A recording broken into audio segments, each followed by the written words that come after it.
Hey, great Wednesday evening. It is a beautiful evening in the city of Brownsville, Texas. And let me say, it has still waiting for individuals to pop in. Let me say, guys, Brownsville, Texas. That's me. Let me say, guys, just to give an update in regards to what's going on with the ambulances that and the fire trucks and the police officers that are rushing down International Boulevard, guys. I did post a video. This is how I understood it. A car went into the Gaiman's into the water there at Gaiman's. I know went into the water at Gaiman's and the individual that was driving the vehicle apparently tried to swim onto shore and might not have made it. Again, that is what we've heard. A vehicle in water at the Gaiman's Bridge on Highway 48. DPS Fire Emergency trying to locate the driver. It is said that possibly that the individual might not have made it, but again, they're still looking for the driver of the vehicle. Vehicle in water at Gaiman's Bridge.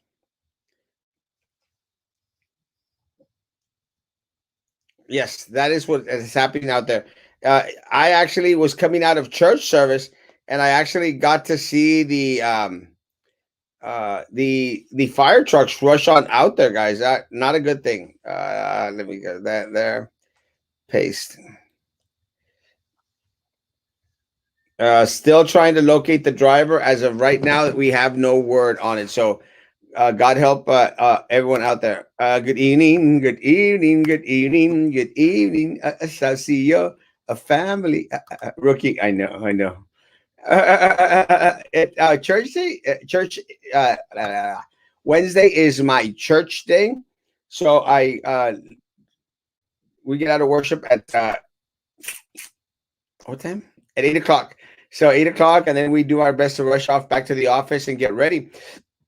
Today we actually stopped at Tacos El Campeón. Qué ricos tacos. Qué ricos tacos. Tacos El Campeón. Great, great tacos and great service. I greatly appreciate it. So we'll see what happens. Let's see. Good evening, Alea. Good evening, Alina. Good evening, Juan. Late, unsub. No, I wasn't late. I was right on time. Right on time. Good evening, Commissioner Castro. Thank you, El Gallo de Joe Valdez. Appreciate that. Madam Vice President will be in charge of the immigration. Yeah, I actually saw that. I actually had that ready to post, but again, because I was rushing to get on, guys, is that I didn't have a chance to post. Let me tell you guys, it's interesting. It's interesting, and we'll talk a little bit about immigration today. We're supposed to have Jessica Puente Bradshaw on with us. We'll awaiting for her arrival, so we'll see what happens, and we'll give a little bit of talking in regards to the immigration process. I thank you. Love you all too. Al, thank you for your inbox. I greatly appreciate it. Have you heard of Matthew McConaughey's We Are Texas? Yes, very much so. All right, all right, all right. I was at Puente de los Lobos. Let me tell you, if you have any word out there in regards to what's happening, what went on, please let us know. Didn't sound good, is what I heard. Not the first time a game is swallowed. I see what you did there, pineapple. Good evening, a peppermint, a patty. Good evening, San Antonio, totally looking handsome. True, Miss Murillo. Thank you. Enjoy your stay in San Antonio. Good evening, Ramona. Good evening. And there was, I saw a lot of police, fire trucks, and ambulances. Yes, they were there because of that car accident at Gaiman's Bridge, not Gaiman's Falls, but Gaiman's Bridge. And they are looking for the driver of the vehicle that went into the water. Good evening, Amelida. Oiga, pastor, deme mi salvación. Pues depende de cuánto es la ofrenda. ¿Dónde están las papitas? I actually hung them up right there. If you came to the office, you'd see. And like I said, guys, tonight we are going to have commissioner candidate for commissioner of District 3 Jessica Puente Bradshaw on with us, and we're just waiting for everything to get into place. Where is that bridge off of SPI Highway 48? And I think she is here with us. And yes, Jessica, how you doing? Here. I'm good. I'm here. Thanks for having me. Oh, Sorry thank it you. took me a minute. Let me say, De guys, nada. guys, if anyone has any other, hey, Coque, hola, Coque, Coque, mi camarada, I love Coque, my man, just in the app. Guys, if anyone has any more information as the night progresses in regards to the accident there at Gaiman's Bridge, please let us know. Again, prayers go out to the driver of the vehicle. Prayers go out to anyone out there. Especially prayers go out there for our first responders, the individuals out there in the fire trucks, the ambulances, and our police officers. Man, they were hauling to get themselves over there. So I'm glad. The name of the bridge offense. If we're living that type of society, we'll talk about that too in a little bit. Why are they dinging up 802 by school bus barn?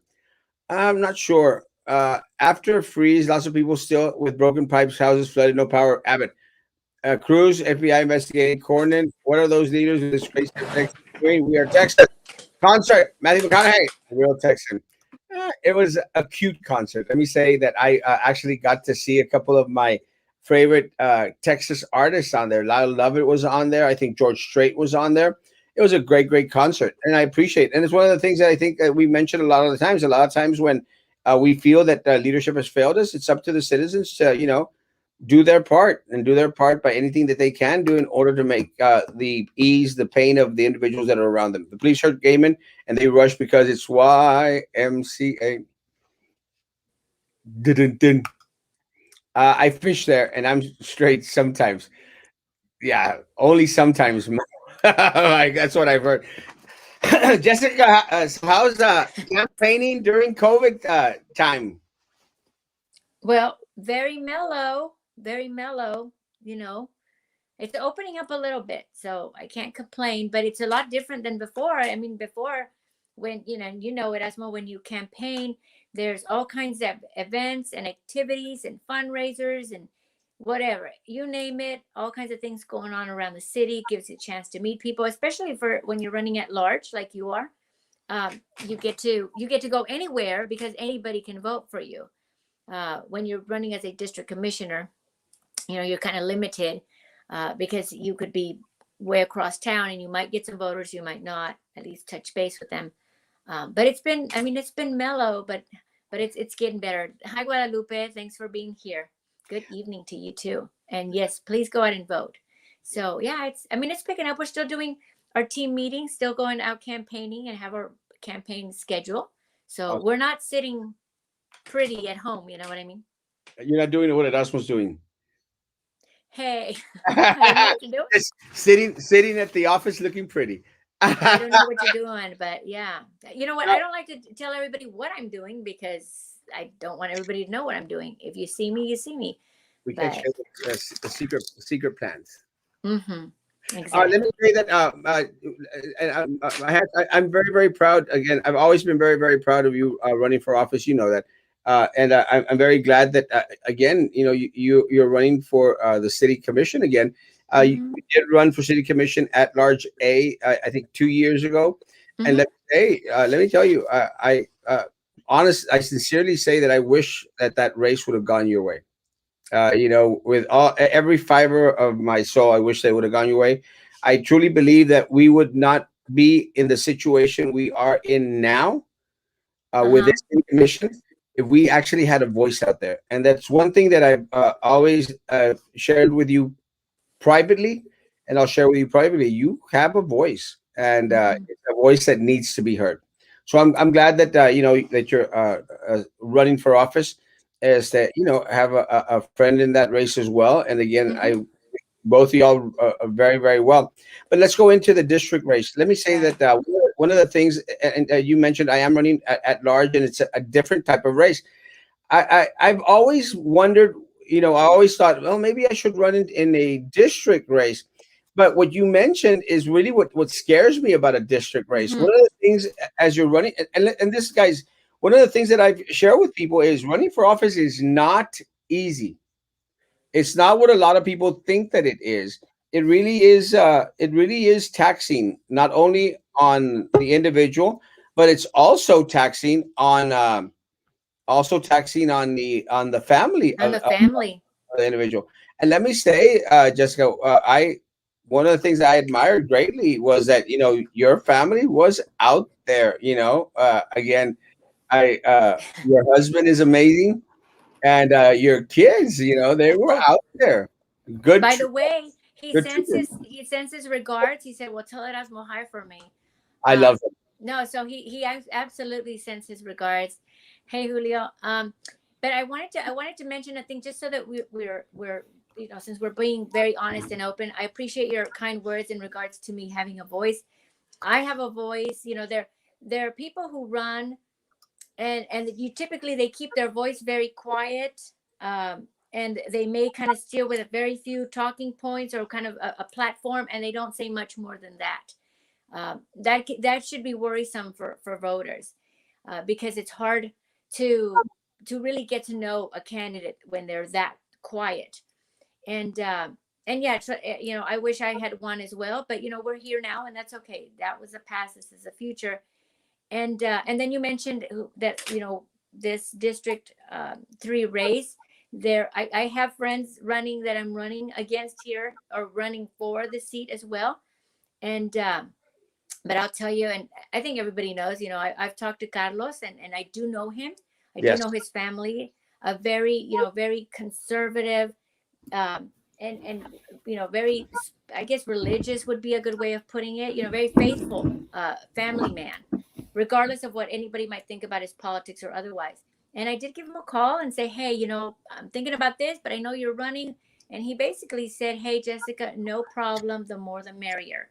So no animosity in that regard, because when people run and they're running to improve their community, you can't fault them for that. And then No. if you know that that's why they're running, then absolutely more power to them.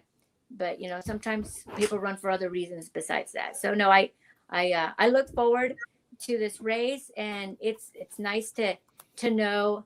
Hi there. It's nice to know that there are people that I'm running alongside, that are running in other areas, and they're also, I consider them good acquaintances, friends, good social, I guess, relations. So that's I'm happy about that. Hi, Olga. Well, let me say that one other thing. And again, one of the reasons why I think it would be hard for me to run in Hmm. a district race is because one of the things that, again, I feel that I'm well known throughout the city, and you get individuals who'll say, "No, hombre, I'm there for you. I support Oh. you," and have supporters in different parts. But the difference between an at-large race and a district race is only the individuals that reside in that district are the Hmm. ones that are going to be able to vote for that candidate. That's what Right. I make sure that when individuals are considering a district race and they are supporting a candidate in a particular district, District 3 in this case, guys, even if you don't live in the district, the commissioner that is elected to a certain district is still going to have input in regards to what happens throughout the city. So, Right. guys, continue to support your candidate, even if you live in District 2 and in District 1. Continue to support the candidates out there, donate to their campaigns, hold a sign for them, put up a sign for them, or contact your friends and family that actually do live in the district, and get get Hmm. get individuals motivated, because we desperately need change in the city of Brownsville. Jessica, what are you running on? So there's two main things, and obviously, when you're a candidate, there's a whole list of wishes that you want to have addressed, and you want to make sure that you can push forward. But there's always kind of a general theme, for example. And so my theme, along, and I could get into the details, and maybe we will. My theme is that people want to be heard, and they want to be able to get the services that they deserve, that they feel that they pay for, um, from the city. And as I go along speaking to people, whether they are a business owner, a homeowner, renter, it doesn't matter. A lot of people, the over kind of, or the overarching theme is that they're not listening, and by they meaning the city. So, for example, business owners, they are having a very difficult time, especially with COVID, but in general. Well, what do we do when we're trying to start businesses and the city is dragging their feet? Permitting is a nightmare. I'm wasting money. I mean, I've spoken to enough individuals who have either lost money, who had to just get to the point where it went so slow they couldn't even open the business, even though they had already paid rent, they already had bought equipment, this and that. And so that is very frustrating. And then we have business owners who look to McAllen, who look to the Upper Valley, even Harlingen, and they're like, why like this here? So that's a big one.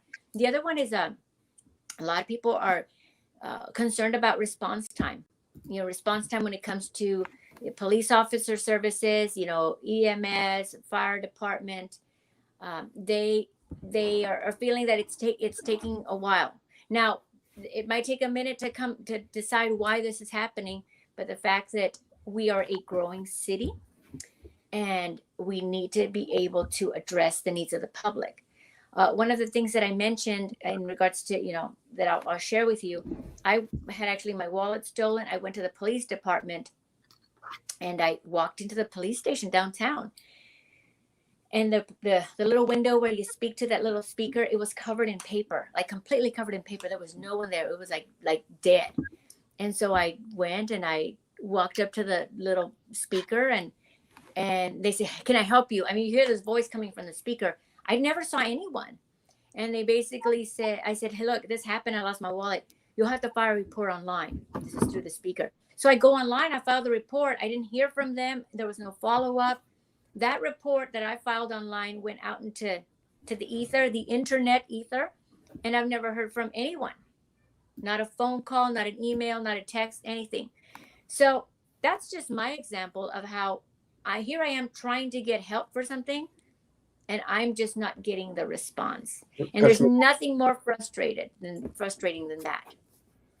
Well, I mean, So, yeah. I'm sorry.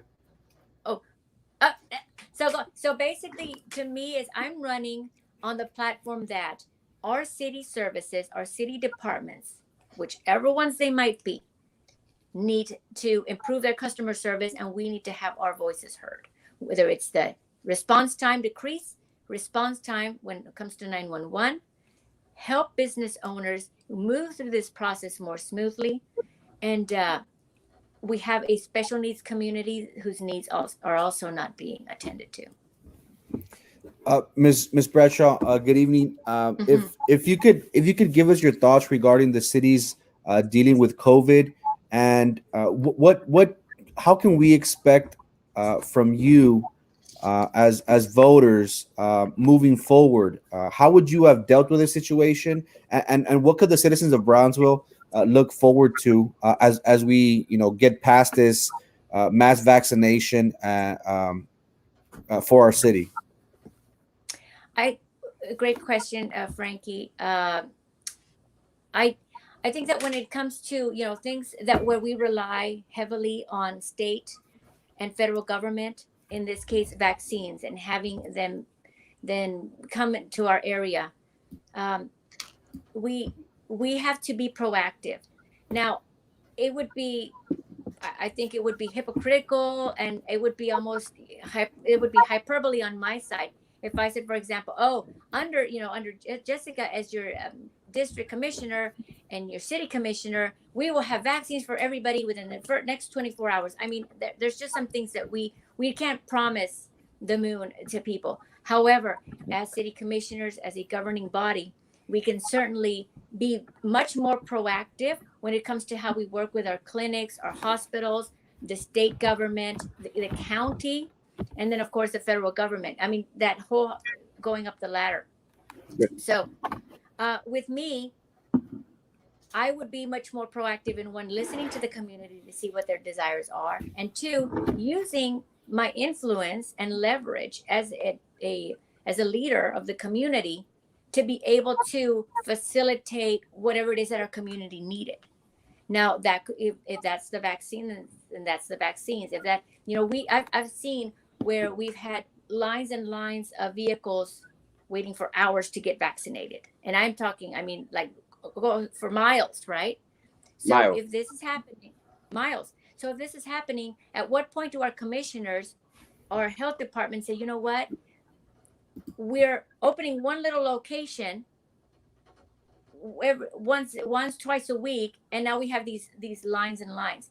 Is there a way to distribute the vaccine so that things can move more quickly and people don't have to sit and wait in traffic as long, things of that nature? I mean, it's a lot of it is common sense, Frankie, and I think that it's common sense and it's proactivity, and it's very easy to be a commissioner or anybody for that matter and say, hey, I like my name in lights, but when it comes to actually helping in the improvement and running of the city, I'm just going to step back and let somebody else handle it. But when Okay. it comes to the name and lights, hey, I'm here. And so Oh, yeah. it's a Everyone's ready for what's a that? PR picture moment. Jessica, So what do you think about our city manager bringing in people from out of town and giving them top positions and not giving these positions to people from our own community? that's a great question, Martin. Martin Sarkis, also a good friend and a person who loves to get involved in the community and a great voice uh, for Brownsville in the past, and I'm sure in the future. So I don't like that idea. What it says to the community, and it should say to the commission, is that, hey, we here are not good enough to be able to manage and help manage our own city. Now, why that is, I don't know what criteria he uses, the city manager uses, but I know that as a city commissioner or as a city commission, we have every right as representatives of the people to sit down with the city manager and say, hey, you're being hired by the community, you're getting a salary from the community tax, from the taxpayer, and so we want to make sure that when we hire and that we have, within these departments, that you focus on the current staff and how can they improve within their positions. Now, that could be training, that could be education, that could be having uh, performance plans in place. Maybe jobs aren't being very well managed or documented as to, when I get a position, hey, this is, I know that this is what I'm going to do, and so therefore I know what's within the scope of my position. So I think that, and I mentioned this 2 years ago, is that we have as a city been very loose in some cases as to how we hire within the city. Now, I'm not going to say that this is always the case. Sometimes we hire, ay, porque es la comadre, es el tío, la tía, and ándale, ándale. And I have heard stories where individuals who are from the city work in departments and they said, you know what, I was not offered the opportunity, or I was relieved from my duties because my manager said that. Anecdotal evidence said that he was afraid that because of my skill, he was going to lose his job, or she. And this was a person who had held that position for many years, for example. Now, if they're a college graduate or not, whatever, if they have experience, if they can do the job right, if they have a performance plan that shows that they are capable, then there's no reason to overlook that person. We need to start hiring from our community because obviously, we want to make sure that the economy in our city thrives, and we can do people the favor, say, hey, if we're paying taxes into it, we might as well pay, our, I don't want to say our own kind, but somebody from our community. So no, I don't know why that's happening. But as a city commissioner, I can guarantee you that personally, I would want to understand the dynamic, or what's the procedure that's happening that is allowing this kind of hiring to happen and being overlooked. We complain all the time, right, Erasmo and Frankie, that, oh, we brought in a company from so and so, but they're not even hiring from our area. Oh, it's okay to complain about these foreign companies or they're coming in, But yet when it's happening within our own city government or city, city departments, we don't complain, or we don't even, we overlook it. That, I think that's quite hypocritical. Turn a blind eye. Dealing with COVID and the Hmm. COVID immigration situation, it's federal, but our city reps should be addressing it very at least. And I'll switch the question a little bit, Jennifer. And that's a great question because I do agree with Jennifer in regards to there should be something being out there addressed by our local leadership here, and not just promoting individuals to continue to hunker and come on over. But I'll change the question a little bit. One of the things that folks have been up in arms at here in the city of Brownsville is Boca Chica Boulevard. How Hmm. it is really becoming a mess, and the way that they've added that medium in the middle of the road is actually going to hurt small business down Boca Chica Hmm. Boulevard. One of the excuses that is constantly made by the city commissioners and a lot of individuals that are out there kissing their butt is saying, well, that's TxDOT. That has nothing to do with the city. I disagree. What is your take on it? Oh, I would agree with you. I actually saw your interview with Manny behind the mic last night, and you made some excellent points. And I would say that, yeah, I watched the interview because I wanted to hear what you had to say, and there was very little that I think we disagreed on, Yeah. regardless of how where we're running and all that. And so I like that you're a voice, you're a voice for sanity, and I think that we have that in common, Erasmo. Yes. And so, yeah, you're right. Our commission, our current commission, and maybe even commissions past, have been very good at pointing the finger and saying, "Oh, well, it's their fault. Oh, look at there. Oh, well, the rates, for example, for PUB are very high. Oh, well, that's PUB." When clearly in the budget it states that the city commission sets the rates. So we keep pointing the finger. Now, I remember when I ran 2 years ago, the median, the whole Boca Chica makeover was a topic of conversation during the forums. And I remember certain commissioners just saying how great it was going to be and it was going to be wonderful. And I don't think that they looked at the big picture. Um, They're not and in, I think that because, I'm sorry. they're not in tune with the community. No, I think that in a way, because it was text dot and it's the state, they're just happy to get something. I really think that. I really think that it's just nice to say we're getting something, because then credit can be taken, right? Yeah. Well, it happened during my administration, Well, and look what I did. that's what's very frustrating, Jessica, because it's frustrating because oh look, we're going to get a median, guys. It's going to be beautiful. And look, we're the city commissioners. Wait a minute. Give us a follow up. What does it entail? Let me tell you, I almost guarantee you that if small business owners down Boca Chica Boulevard would have known, they would have been up in arms at every other meeting out Yeah, there. And look, and it's very true what people say, and a lot of people that are defending the city commissioners and the mayor, they're right. It is TxDOT, but again, guys, we need leadership, local leadership, to go out there and be on the phone every single day with the director from TxDOT and say, hey, this is not going to work.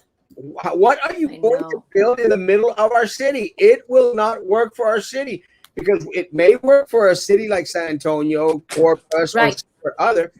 It does not work for our city. But something that you mentioned is very true. They did not take their time to do anything except a picture moment and want to take credit for it without knowing, without being in tune with the small business down Boca Chica. I would almost guarantee you that every single business or every business owner that I've talked to down Boca Chica has stated the same thing. No one asked for our opinion. And if they would Right. have, we would have given a piece of our mind.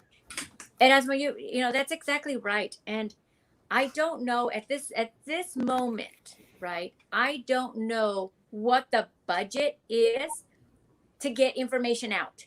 And the commission or the city could say, "Well, we're going to put it in the paper." I'm sorry. How many people read the Brownsville Inquirer? So you can't use that as an excuse Mm-mm. in a day and age where Facebook, Twitter, emails, robocalls, you can get information out. And so it's not excuses. Well, we had public hearings and we posted them on the paper. No, sorry. If you have a paper that reaches a circulation that's only 10% of the population, then that is not an effective way to measure. and you or to be able to get information out. Now, logic dictates that if you see something, and I'm used to seeing plans on paper, having a background in real estate, when you see it on paper, it can look really good. But how many of us have been to a house or an apartment? You look at it on paper, it looks great. You walk in, it's like, this is too small, this is too big, whatever, blah, blah, blah, blah, blah. Okay. They saw it on paper. They thought it looked great with the trees and all of that pretty stuff. You know what? Why didn't we just put some cones out for a week? Some of those big barrel thingies, just to test it out, and let's see what happens. Now, how much would that have cost us, Erasmo? Not much. Not very much, right, Frankie? I mean, I see you shaking your head. So when I say we, it's the leadership doesn't plan things out. If it looks good, they put a big check mark on it just so they can kind of put it on their, say, look at my little general badges, and that's good to go. Again, getting the community to go ahead and give some feedback. How much does it cost to send a postcard to every business up and down Boca Chica? Not very much, because it's not like Boca Chica is 15 miles long. I think one of the really I'm sorry. I think one of the reasons that they gave was for safety. Yes. According to them, they were having too many accidents on that road, so they decided to build a median on Boca Chica. I know we were dealing with COVID this past year, but what can you guarantee the public? Are you all in favor of having, I don't know, monthly town halls for your district? You have stated the importance of having the community's input. And Erasmo has been a big proponent of social media, of being active on social media. Would District 3, are you guaranteeing District 3, a town hall meeting every other month or every month via social media, or once it's safe to go out in public? Right. Those are great questions. And I stated on another show that when it comes to political outreach, here's my thing. Everybody likes to be in the know. Nobody likes to know that somebody threw a party and they weren't being told about the party. And your neighbor tells you, hey, I was at Joe and Joe's barbecue, and why didn't I see you there? And you're like, what? Nobody told me about Joe's barbecue. So nobody likes that feeling at any level, whether it's at the personal level or at the community level or whatever. And so, yes, absolutely. Like I said, I don't know what the budget is, but I know that there is budget per commissioner. And maybe Erasmo has looked into this a lot more, and he may know to the penny. But I know that there's budget for every commissioner and their district. Now, that budget should be spent on outreach. Now, I will say this. Facebook doesn't cost very much to outreach. Postcard would be something else. Town halls. Right now, we're in a day and age when we can do robo town halls. We can do town halls on social media. And so absolutely, I'd say quarterly, definitely face to face, and then monthly as an update as to what's happening or what happened for that month at the very least. And then when it comes to getting a response from the community or feedback from the community, this idea that, I don't like your response, or I don't like your comments, so I'm going to go ahead and delete it on Facebook and delete and delete and delete. That shouldn't be getting done. I think somebody, Mr. Pineapple, mentioned Don Pina, mentioned that. He said, are you going to just, why do it socially if you're just going to be deleting comments? Those comments should not be deleted if they are legitimate concerns of the public. Now, if somebody wants to post, hey, you stink, I hate you, la la la, then that's a totally different story. 100%. Ms. Brenda Bradshaw, if you're elected as city commissioner and you become privy to wrongdoings or illegalities amongst your peers or colleagues, it's your duty to report it. Will you? Thank you. Yes. I tried a little Bible. Yes, on the Bible. Absolutely. Ms. Bradshaw, will you put on the agenda if voted in to fire the city manager? This person has been MIA in dealing with the city. And Eddie, let me add to this question. Part of the frustration of a lot of people out there is something that we've been stating in the past year, that we've been on here every day. We have yet to hear from our city manager, and we do live in a city manager governance here in the city of Brownsville, and people are just they're wondering. A lot of a great percentage of the people here in the city of Brownsville don't even know who the city manager is, and they think that having been given a raise in the middle of a pandemic wasn't warranted Right. because we have never heard from him. What is your take on the job performance of the MIA city manager? I don't like that. I don't like that performance. I don't like that style of governing I just mentioned. People like to be in the know. If you're the city manager and people don't know who you are, that you even exist, then clearly you're not doing your job right. And so, the question was pretty loaded. I'm not gonna say right now, oh, let's fire, Yeah, let's no, fire, let's fire him. But I said it earlier. If we have performance plans, there's no reason why the city manager would not have one as well. The next thing is, city commission cannot offload their duty as the voice of the people onto the city manager. And I see that happen way too much, where the city commission says, well, it's the city manager, it's the city manager. No, no, you help hire the city manager, and your vision and the voice of the people need to be represented by that city manager. And if he or she is not doing that job, then we're going to have a discussion. 100%. Ms. Puente Bracho, would you be willing to create a list in black and white of priority goals that directly improve city infrastructure so that you can be held accountable for your commitments? Yes, absolutely. The What I will add to that, Teresa, is one of the things that our city commission has not been very good at is not only to add a list of what they want, it's to set timelines, time deadlines, I should say, where we'll have people come in, give public comment, or say, okay, that sounds great, thank you, yeah, we'll consider it. Then Perfect. what? Yeah. Anybody coming, it should fix our corrupt leadership. Don't worry about immigrants, COVID, or a medium on the Boca Chica. Yeah. And I mentioned the media, and I'll mention this, and we are going to talk about the immigrants, Pineapple.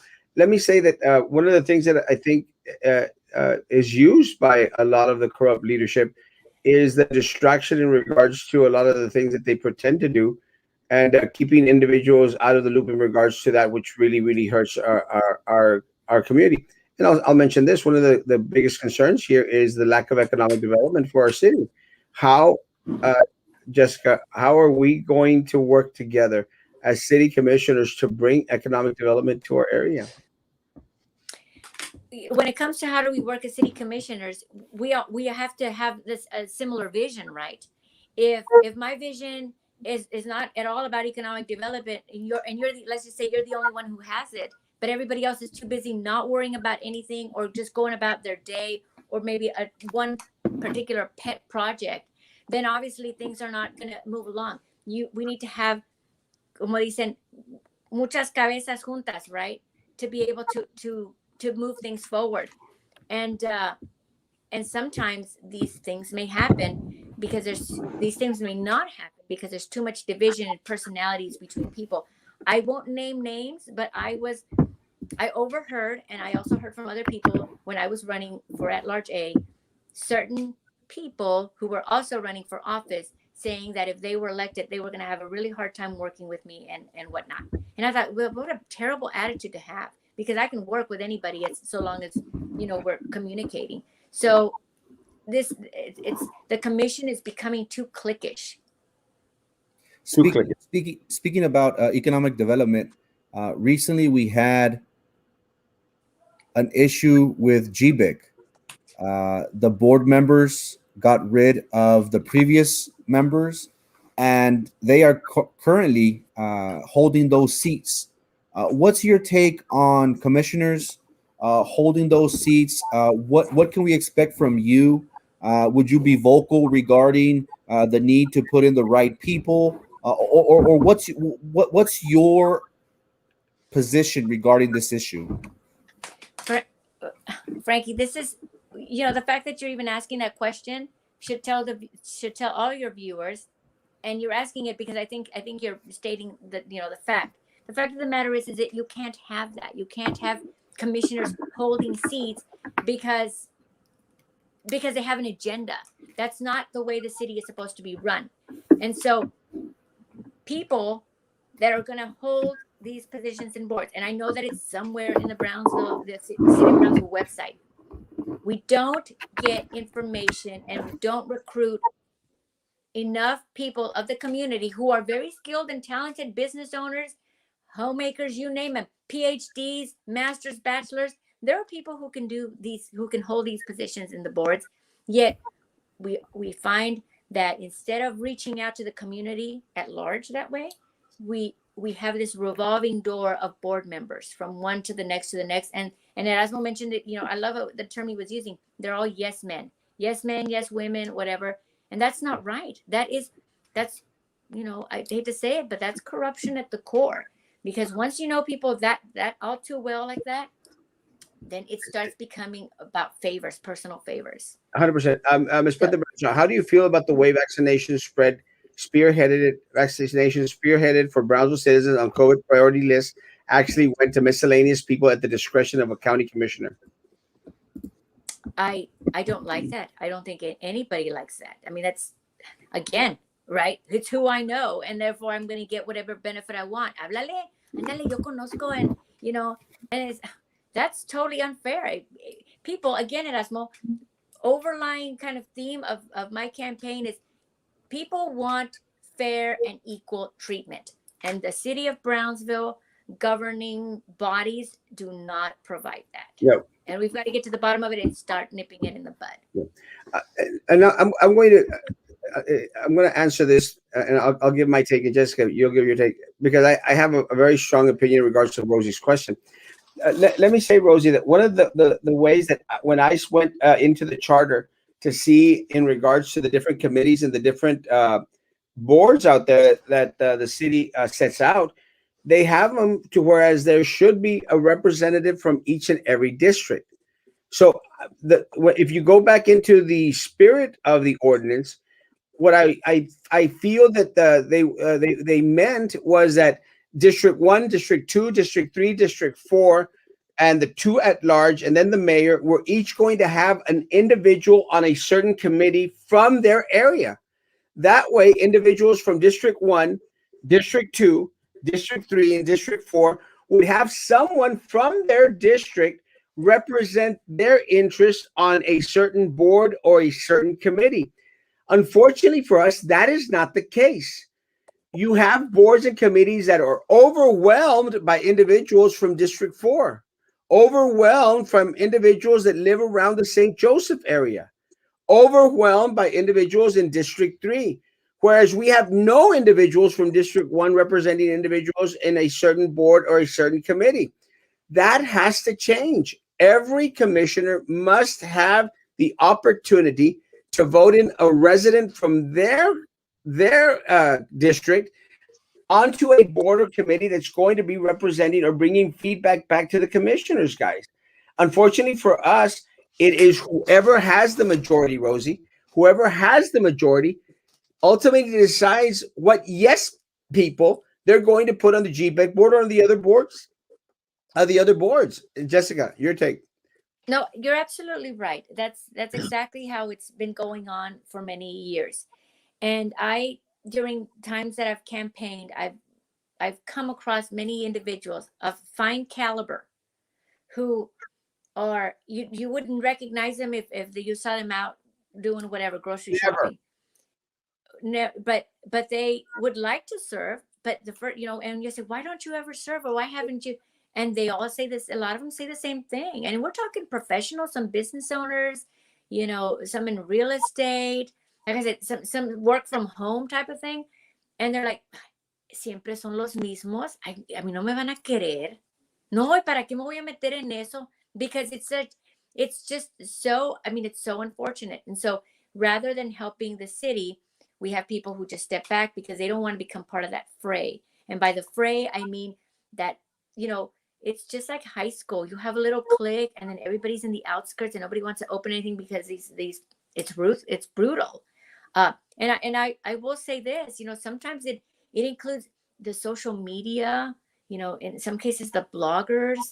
Things are said of people who are part of the outside. When you got people paying people to say something about somebody else, who wants to get into that mess? So no, it's terrible. That needs to stop. 100%. Public comment should never be deleted. No. Yeah, I agree. Assign me the city manager, and we'll turn this. Yeah, right. I don't know what your question was, but let's see. We need a city manager to know Brownsville. We need somebody local. We have great people here. Let me Yes, tell you, Martin. very, very talented folk here. 100%. Who is the rookie? Uh, would you look into the PUB electrical line works pay rates, which are some of the lowest? Electrical departments is understaffed because they kept works due to pay the amount of work they expected. Let me say, Arthur, every single time that I've been out there and I've spoken in regards to the dysfunctions at PUB, done my best to try to make it clear. The problem with PUB is not the workers. We have amazing folks working out there for Yeah. PUB, amazing individuals, dedicated, man, hardworking folk.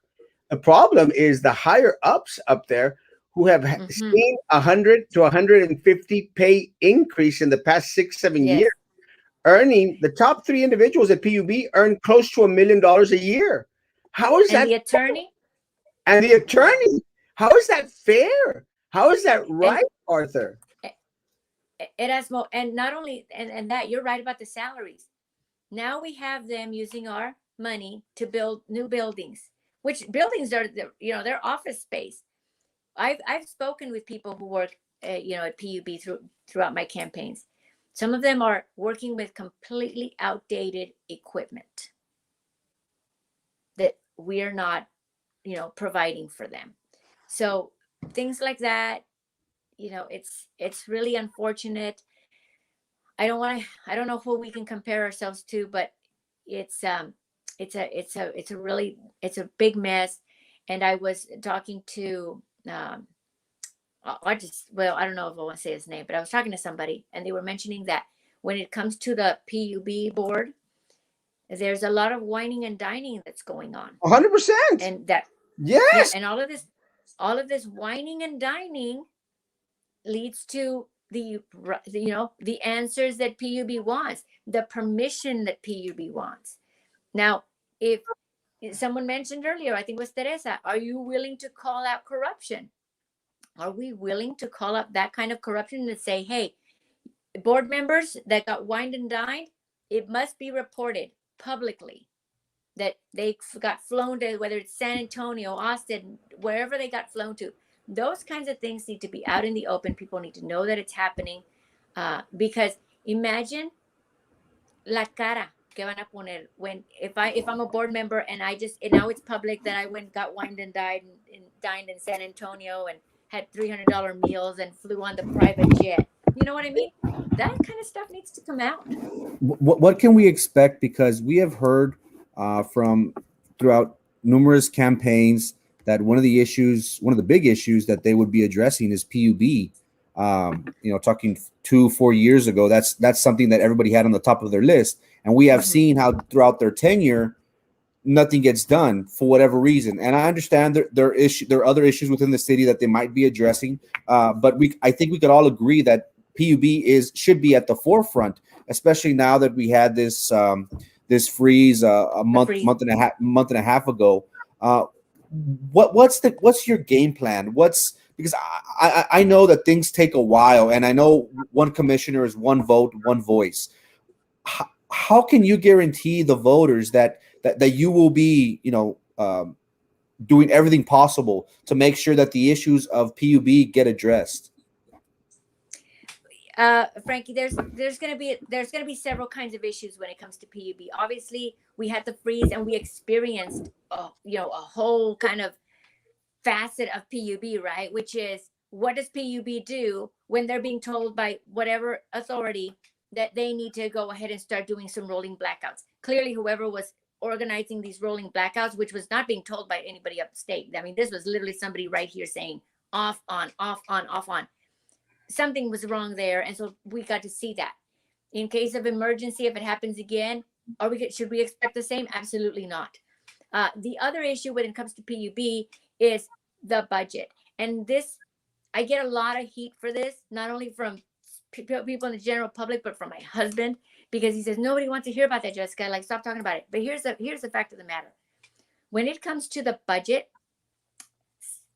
I can't tell you that the other commissioners are not doing it, but I can tell you that someone or a commission needs to be able to go through that budget They don't. and and be able to state what's happening here and why is this what it is. They If the don't. commissioners went through the budget and then they could say, wait a second, that's their salary and this is the salary and this is their salary and you're spending this much on copy, whatever. And people say, you can't micromanage. You can't micromanage.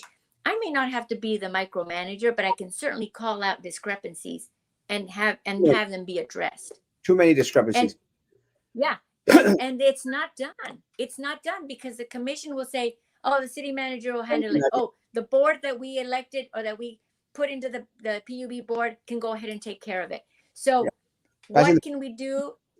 Oh, to answer your question is we need to be able to look exactly where things are going, because it's way too easy to tell somebody, I'm going to look to see what happens to that TANASCA money. And then, oh, great, he's going to look. They're not going to look at that unless they're showing you line item by line item. They're not going to look at it. I can tell you, I did look at it 2 years ago.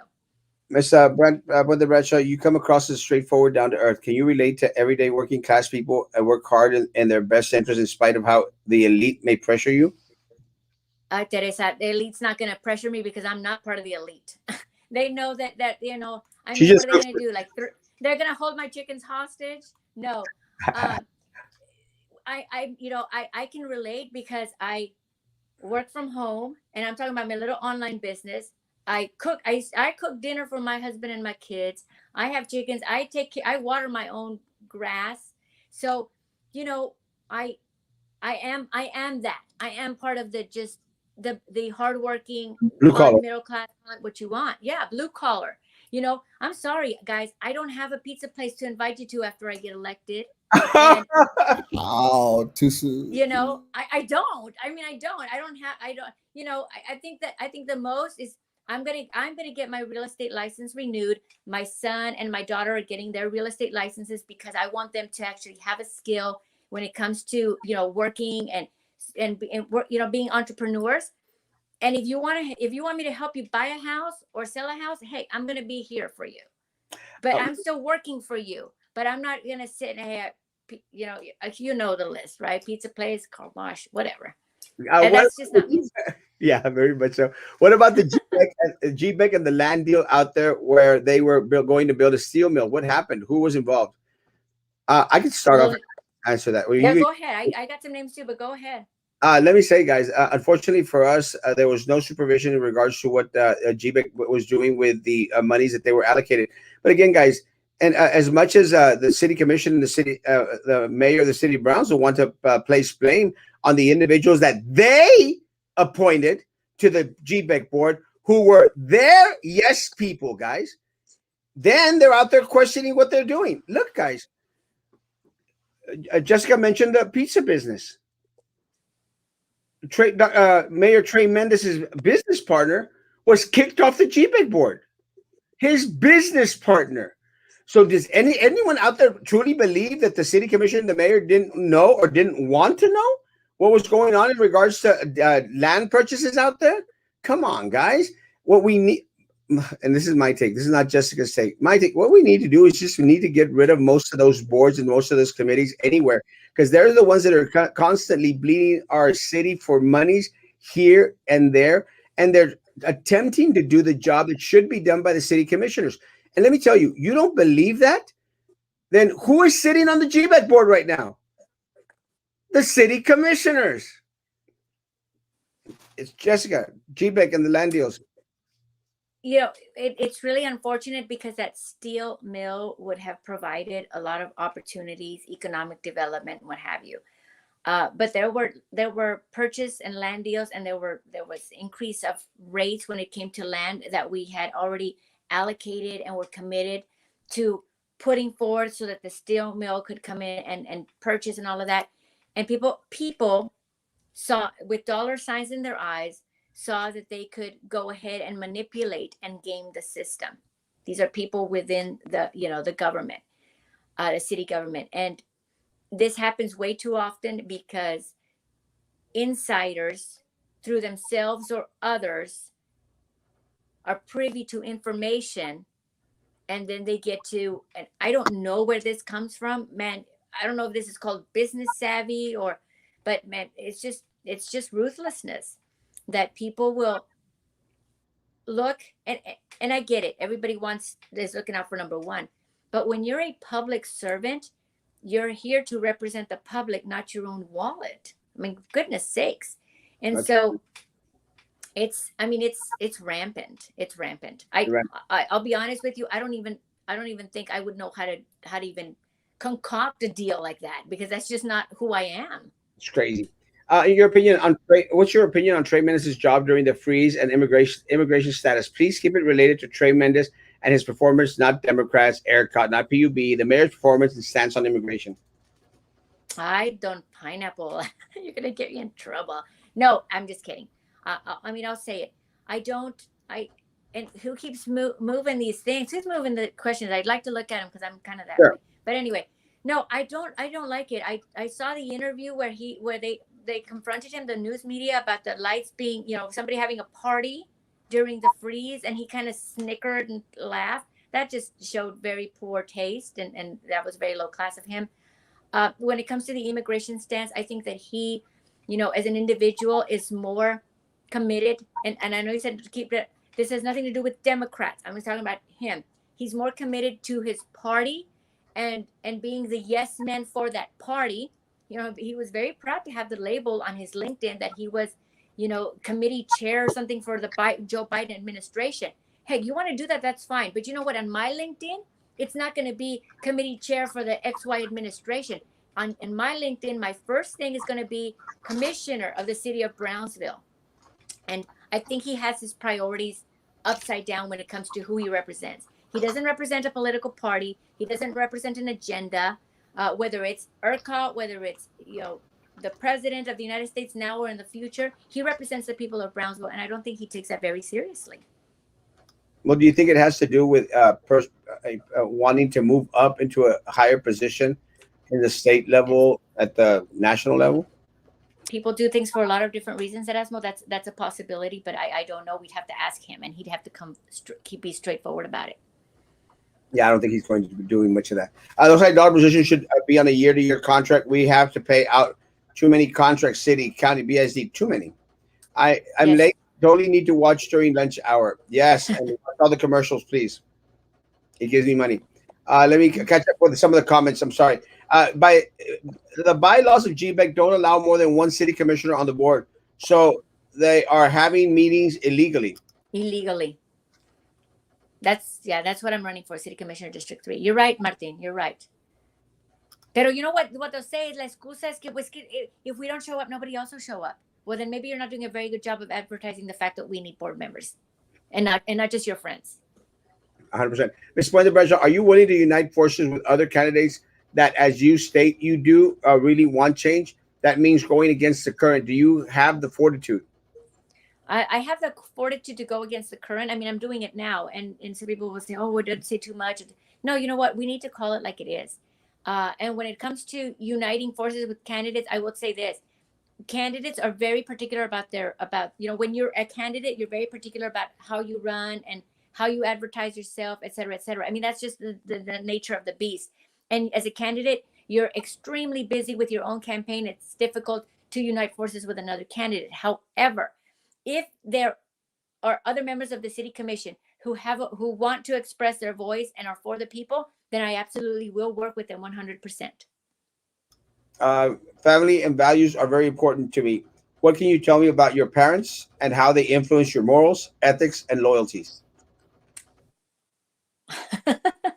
Oh my gosh, Teresa, that's a great question, and I would love to answer it, but my family tree is it's complicated. But I will say this, that when it comes to my work ethic and my stubbornness and tenacity, that I would say that comes from my mother, and that's how she influenced. She always said, "Si vas a hacer algo, hazlo bien." She used to always say, she didn't say flojo, she would say the other one, but she said, "El flojo trabaja doble." And so to me, it's like, you know what? If you're gonna do something, do it right, and do not skim corners, because then you're just gonna have to do it twice. Uh, and then when it comes to my dad, my dad, my adopted dad, because he was my adopted dad, he was very gentle and kind-hearted, and he would listen before jumping to conclusions. So if I did something wrong, I was immediately going to get spanked by my mom. But on my dad, he'd be like, okay, tell me why you did that. Why did you go that route? And so he would help me talk things through, which I think helped me be more of a listener rather than a reactor. 100%. Which candidate that you are up against do you see as the most challenging? Oh, Charlie Brown. I am up against two candidates, and I guess we can say their names at ASFA. It's okay to do that. Um, Anything you yeah. want. Okay. So I'm up against and just for this, just so that the viewers know, it's going to be Carlos Elizondo and Roy de los Santos. As to which one do I see more challenging? Obviously, they both bring their own type of challenges. But I will say this, that while I may have, I try not to let fear be something that consumes me even in the least, because I feel that what you think is what manifests.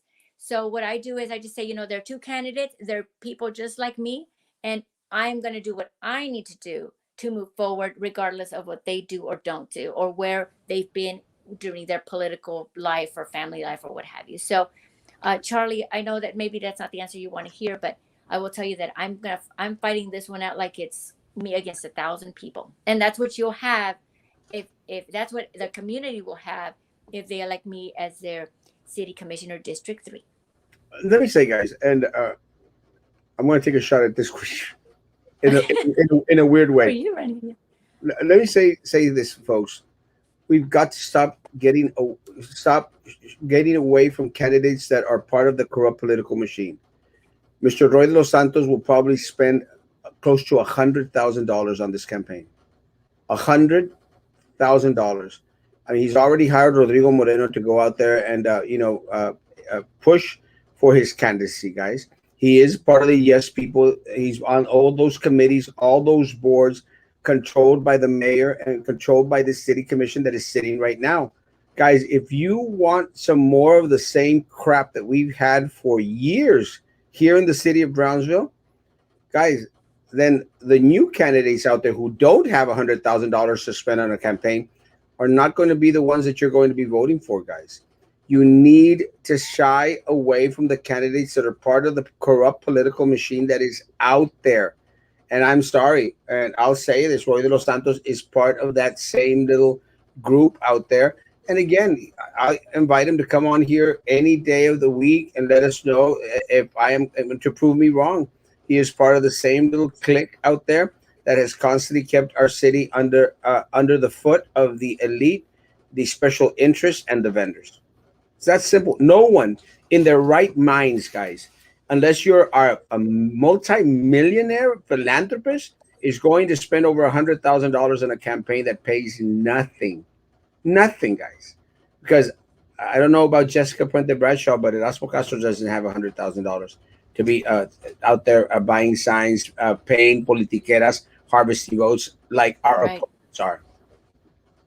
And it's really unfortunate because that's something to think about. And this is not it's not just this campaign. In previous campaigns, my opponent also spent a lot of money, and that's it's like, well, why is that? Why is that?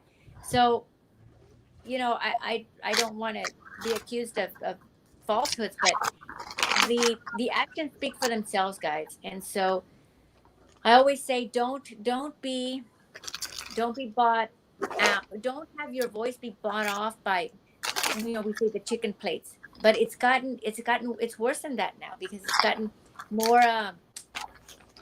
it's a little more subtle now. It's more subtle, but it's I, still there. This I buying see of that. votes. I understand now why you're anti-chicken plates. You do, yeah. Now you know. Now you know. You Tamales de frijol, okay. Chicken plates, no. you mentioned professionals, educated, and business owners a lot. What about the poor and uneducated? Kind of seems when you say the people, you really mean the conservative portion of the town. No, absolutely not. You know what? And I will say, there's a thing called the hierarchy of needs, right? And that's that people have to have certain needs met before they can start looking at other things. So when you say poor and uneducated, those are your words, not mine.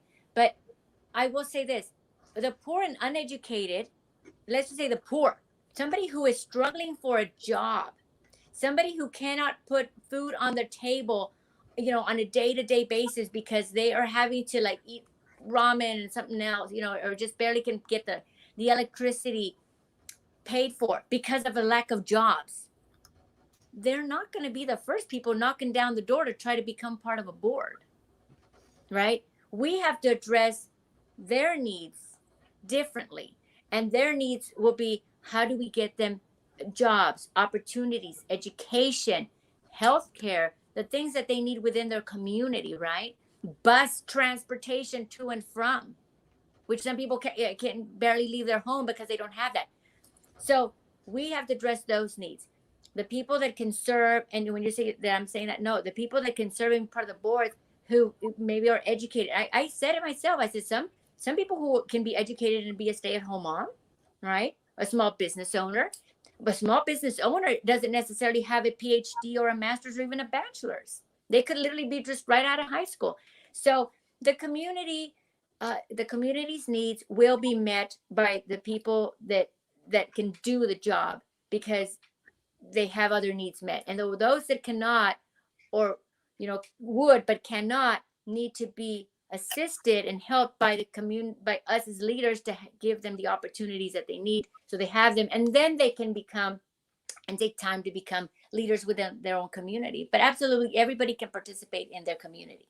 What Arthur mentions is part of why we need to make sure that the incumbents do not come back, that candidates that will work with this sitting commission that are part of that corrupt political machine need not be voted into office, guys. And yes, I am referring to Jessica But the Bradshaw's opponent, Ray Dos Santos. He, Rose Gowan, and I'm sorry, Commissioner Benny should not come back, should not be given a seat on the city commission, because PUB employees, this is facts. PUB employees get a 3% raise every 5 years if they're lucky. So in 20 years of service, you might get a total of $2 raise, guys, for 20 years of service. But management, folks, gets a raise almost every year, if not every other year. I'll correct that. If not every year, every other year, as much as 20, 30, and 40%. This is accurate. And it's unfortunate. And it has to stop. And the only ones that have the power to stop this stupidity is you, the residents, the citizens of the city of Brownsville. Or did you vote to remove a part of Brownsville history? Did you vote to remove the President Jefferson Monument? I didn't vote, but I will say that I was very, very vocal against it. Right. And I'm still vocal against it. Should not have been removed. Not in the I site. think that there were actually a lot of people, and I don't know where you stand, John White, but there were a lot of people who were against it. And I think, I'm kind of speaking based on my observations. They may not be accurate for everyone, but my observations were this, is that people were against it because it is history. We are a historic city. People actually said, you know what? Fine, move it, put it somewhere, but where we can still appreciate it.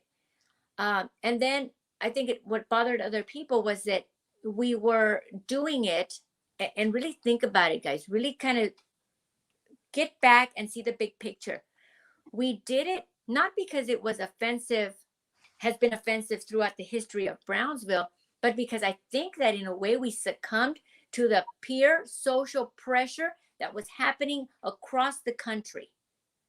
And I personally, like I said, you can't just go, oh, because something blew up. And by blew up, I mean something's happening that the media, the national media, and somebody over there is talking about, all of a sudden we're going to react on their panic. We are our own community, and we should be able to have these discussions independently of what the fires that are happening everywhere else. And I think that really upset a lot of people. We weren't having a discussion. It was just madness. I mean, it was not a place where I think Brownsville needs to be over and over again. Otherwise, what's the next thing we're going to do or undo because of social pressure that's happening, 1,000 miles away? I got chickens, so now you got my attention. Yeah, Jessica has Show chickens. me your eggs, right? Yeah, y'all have chickens as well. I heard from a little birdie that the Woods subdivision never lost power during the blackout. Do you guys know who lives in the Woods? I honestly don't know that. I know that, and I'll say this, guys.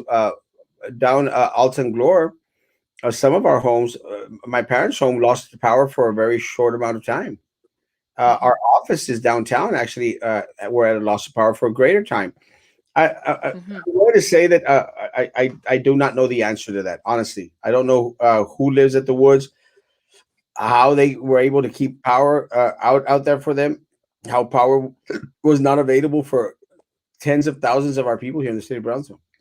And Eddie, I will say this is not about who lives where and who got power, who lost it, because I can tell you that the first day that we lost power, we lost it for 19 hours. 19 hours. Now I live down the street from Mayor Martinez. Okay, not on Palm Boulevard, by the way, but I know that I'm sure that he had lost power too for 19 hours. But here's the thing: it's not about who lives where and who lost and who kept it. It's that it was done so inconsistently. And had it been planned out better, had we been notified, had people known when to expect it, then it would have been a lot easier on everyone. We all knew we had to lose power or we were going to, inevitably. But if I knew that my power was going to be off from this time to this time, then I would have cooked beforehand or afterwards. But it was a waiting game. It was a waiting game for most of the population. It's terrible. And then you have elderly, you have small children. You know, I'm sorry. It was really, really unfortunate, and it showed lack of planning when as in the city, when it comes to PUB and the city of Brownsville.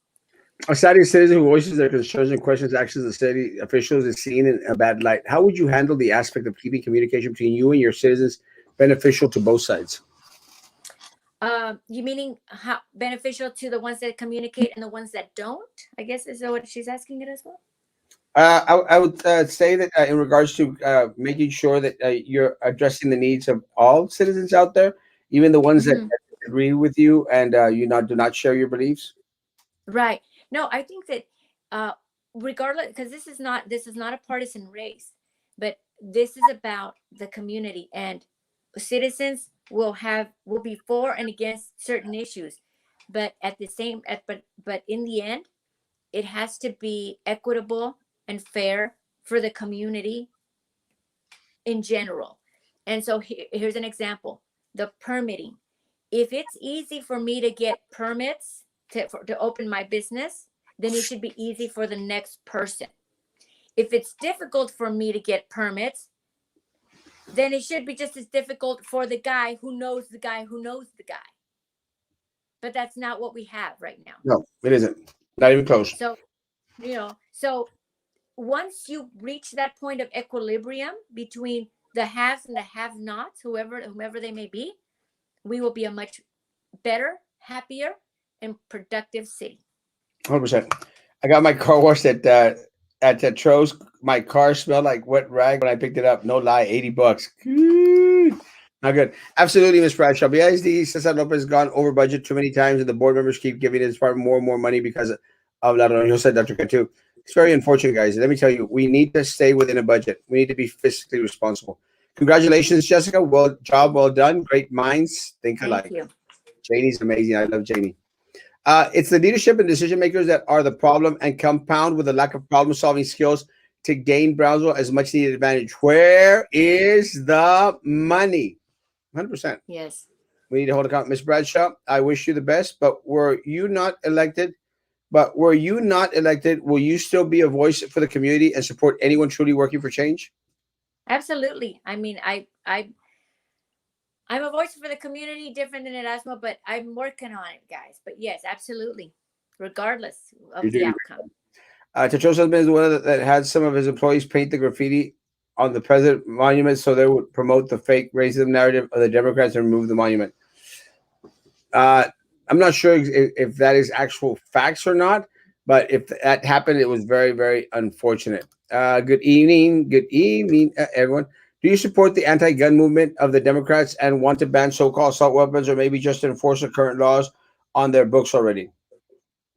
This is at the federal level, I guess is what he's asking, John White. I'm a pro Second Amendment. Sorry, I'm not going to make. Well, I shouldn't even say sorry. I'm not going to make excuses. I'm pro Second Amendment. It's our given right in the Constitution for a reason. There's historical reason why we have it, because we want to be able to protect ourselves. I do not want to be like in Mexico, where you can have a narco break into your house, take your land, your property, your wife if he wants to, and you have no way of defending yourself. No, absolutely not. We always think of it as, oh, well, so, yes. Do people with guns kill other people? Absolutely. But if someone comes to your house with a gun and you don't have one, you will be one of the ones that's going to get killed, unfortunately. And so, no, we have to maintain a level of respect. And sometimes respect, is only happens when a thief knows that gun, when that house is defended. That's what I mean by respect. They respect it, and it's like, I'm not breaking into that house. Let me say, there's only one way that they're going to take Erasmo Castro's guns. That's if you pull them from my cold, dead hands.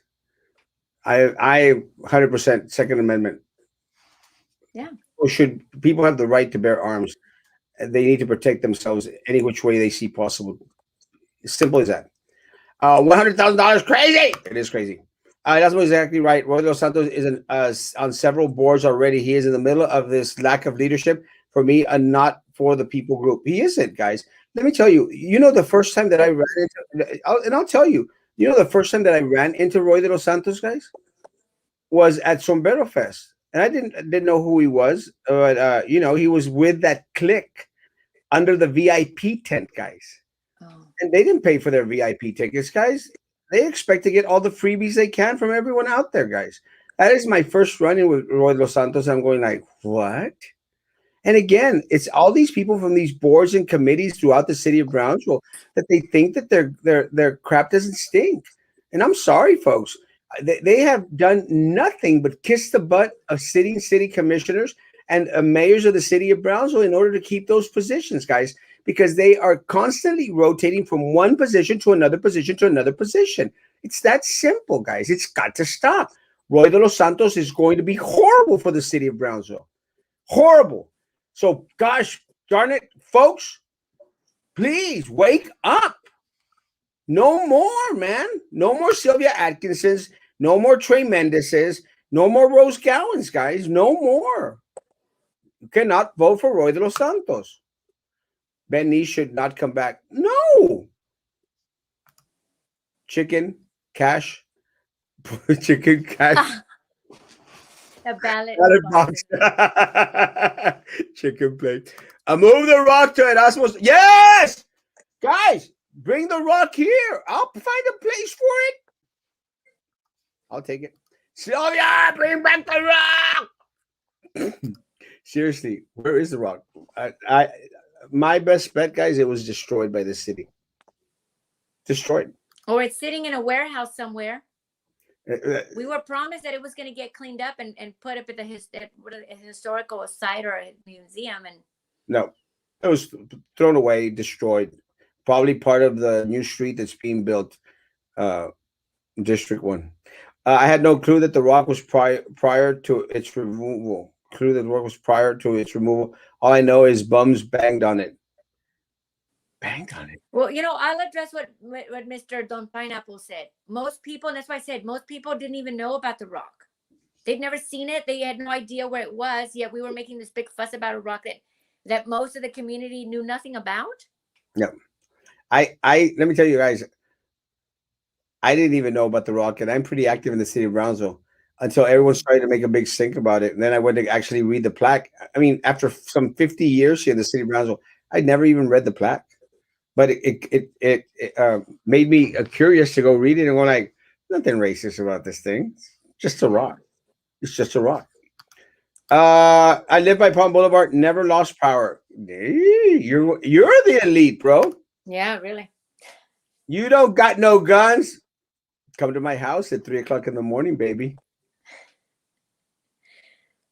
No tienes guns, Erasmo. You know I do.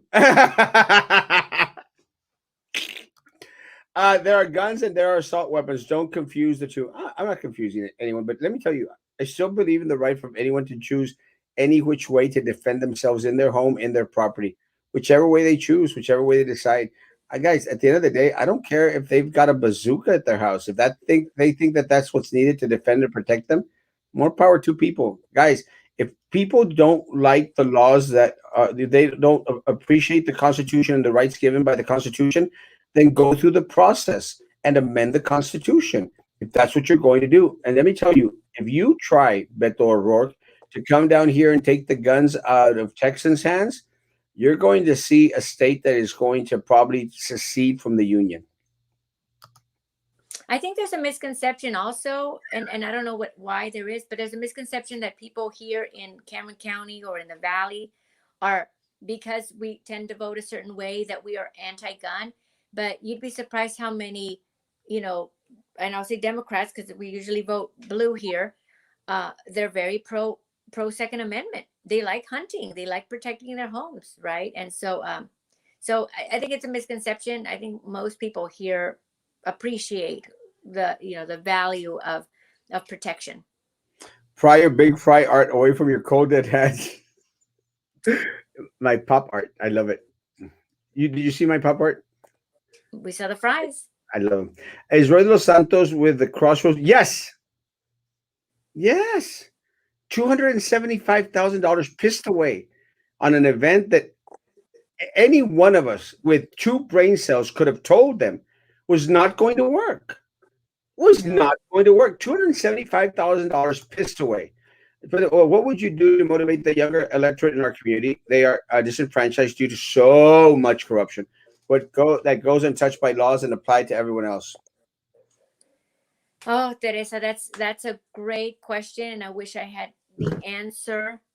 But I think that communication and explaining to them, and it's a whole generation. We have ruined not just one generation, but generations of people here in this area because we have been corrupt in some ways, and we have vote harvesting, and we have bought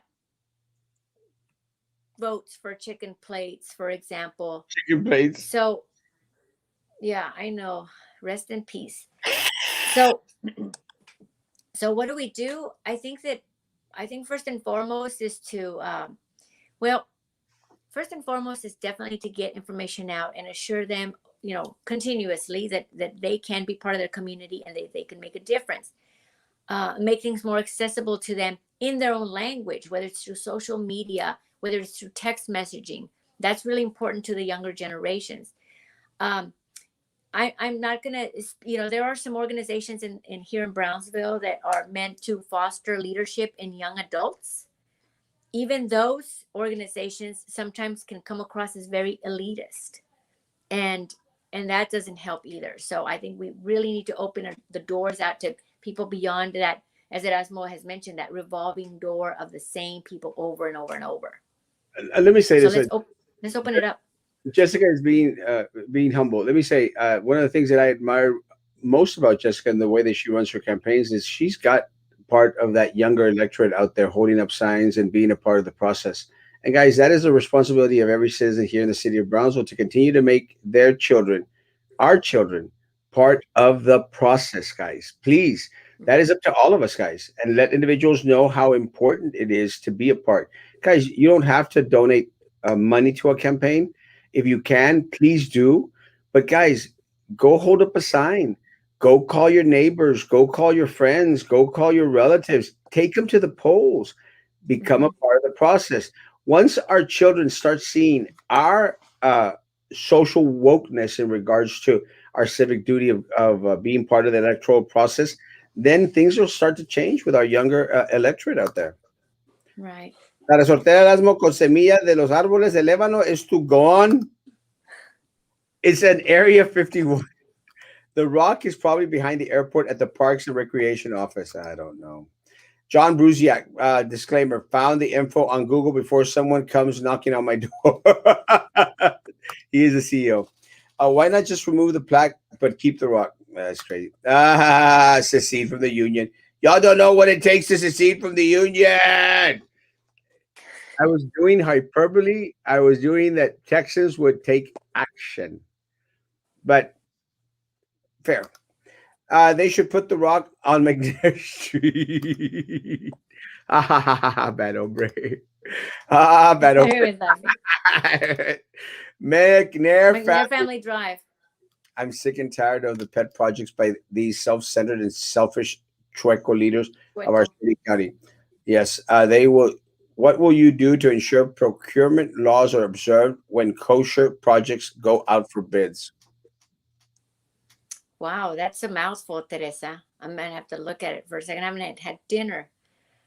Yes, leaders, what we do to ensure procurement laws are observed when kosher projects go out of bid.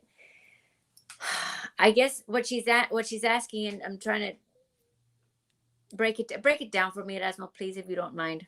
I don't mind at all. Let me say, Terry, I agree 100%. One of the things that we need to really, really work on, and it's not only at the city of Brownsville, it's throughout every governmental agency here, is something that was already mentioned on the show before. It's the whining and dining, guys.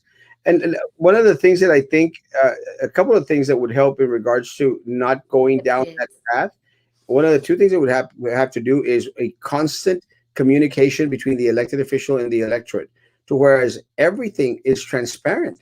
Guys, look, one of the things that I've shared, guys, I have no issue with coming out here every single day after getting elected and explaining to you the reasoning why we're going to go with this bid, why we're going to go with this other individual. Part of the big problem, guys, is that they continue to do things behind closed doors in executive session where we have absolutely no access to. And I'll give you an example. Guys, recently there was a meeting between BISD, I'm sorry, with GBEC, the City Commission, and the PUB board, guys. The bulk of that meeting was held in executive session, where they were going to discuss what went wrong during the freeze and how they were going to correct it. Guys, we were not privy to that conversation. That is not being transparent. That is what lends for a lot of different individuals to come and to do things that they shouldn't be doing, only to satisfy a special vendor or a special project out there, or guys to continue to put money in the pockets of corrupt politicians. It's got to stop. We need more transparency. We need commissioners and mayors that are a little bit more vocal, that don't block people every time somebody asks a question, or don't file police reports against them. It's that simple. Let Hmm. me tell you guys, in regards to the bids that are coming into the city, they need to be transparent to the max in every which way possible, guys. Also, the expense reports of a lot of the city commission in regards to how they're making all these trips everywhere, to Disney World, to San Antonio, to different parts of the state, to different parts of the country, guys. We need individuals that are transparent and that you can have access to all the time. Yes, Erasmo, I agree with you. I finally read it and it makes more sense. So I anecdotal evidence again. I'll use that disclaimer, anecdotal evidence, because this is somebody who's telling me that this is happening within the system. Um, we're getting bids that are coming in, sometimes one bid per job, and that bid is being submitted because that person who's submitting was told or helped or hinted by someone from within that this was going to happen. And we can sit here and say that, well, they don't know, or they're sealed, or this and that, what have you. People know, and all kinds of things are happening behind closed doors, as Erasmo mentioned. What that has caused over time is it's cost good people, good businesses who would probably bid much, who would do a job for lower and possibly even better. It has prevented them from coming and assisting the city in that way. And I've got personal evidence of that, as we're working on our house, where people from out of Cameron County, McAllen, San Antonio, Corpus Christi, do not want to come do the work down here. They refuse to work in Brownsville. They refuse to work in Cameron County because they know the reputation. And this is just for personal project, the restoration of this house. You know, so it's unfortunate that that is happening, but it is, as Erasmo said, and I agree with him 100%. The transparency has to be there, and it cannot be acceptable that if only one bid comes in, one bid it is because it just happens to be my cousin's business. That's not acceptable. No. Who do you think weighed more, The Rock or Minerva? Well, Minerva. Why not use the same equipment used to lift and remove The Rock to remove Minerva from the board? I agree. Jessica, last words, Jessica. That's last words. I thank you for having me here. Thank you to all your viewers who submitted questions. I hope I was able to answer, as I was I hope I answered them, and I tried my best. uh Guys, what you see here is what you get. I am, I'm doing this because I'm in it for Brownsville. I'm doing it for the city. I'm in it for the people. I am just like the community. I don't have any special interests within the community. I don't need you to come visit my businesses here locally because there aren't any. And I'm doing this for you. I'm doing this for a community, and I hope that something has resonated. Please visit my Facebook page, my personal page, which is Jessica Puente Bradshaw for City Commissioner District 3, or my personal page, which I don't know if Erasmo knows it. Maybe you can type it in there or whatnot. Um, the Jess PMTE Brad. But guys, I hope that you get out and vote. Election day is April 19th through the 27th. Or that's early vote. Election day is May 1st, which is my birthday. Let's make a difference in Brownsville by going out, taking time, and voting for people who care about the city. And I can tell you from the bottom of my heart, I care about the city and I care about the people. And I am so tired of having had heard throughout much of my life that Brownsville is just about to turn the corner to become something better. And then we end up not turning that corner because we allow too many people with special interest to be in there and take that opportunity away from us. And so I really hope if you're in District 3, please vote for me. If you know someone in District 3, please let them know that it's coming. Let's get out and vote. And I appreciate your vote and your support from the bottom of my heart. So How will thank you. you, Commissioner, guarantee that retaliation will not be tolerated for those who speak out, uphold the law, policies, etc.? This keeps good people away. No How retaliation. will I, as a commissioner, guarantee that?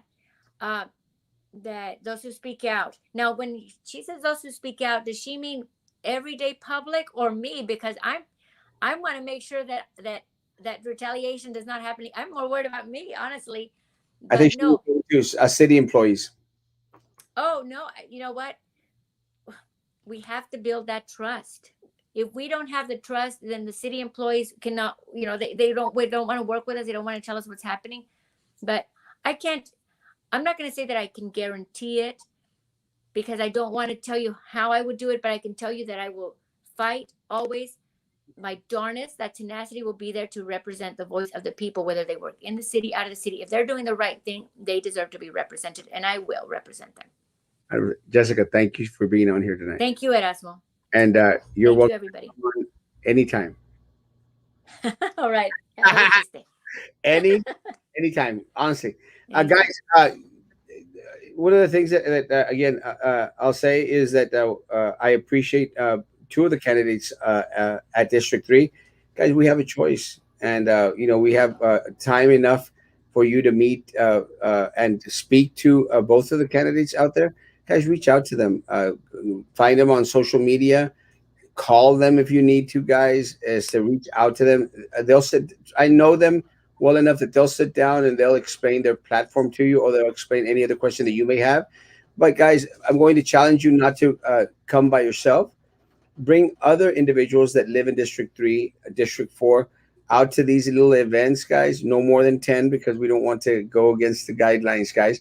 But get individuals involved in the process, guys. Keep on telling individuals that we truly need change in the city of Brownsville, folks. And the only ones that can affect the change that the city so desperately needs are you, the voters, guys. This race is Mm-hmm. in your hands. It will continue to be on your hands. The future of the city is in your hands. So, guys, please do the right thing, guys. Please, guys, continue to reach out to candidates out there that are not part of the corrupt political machine, as I know for a fact Jessica Puente Bradshaw isn't, and Carlos Elizondo isn't as well. So reach out to them, and guys, is to meet your candidate. Guys, uh, tomorrow morning, 9 o'clock in the morning, we'll be here.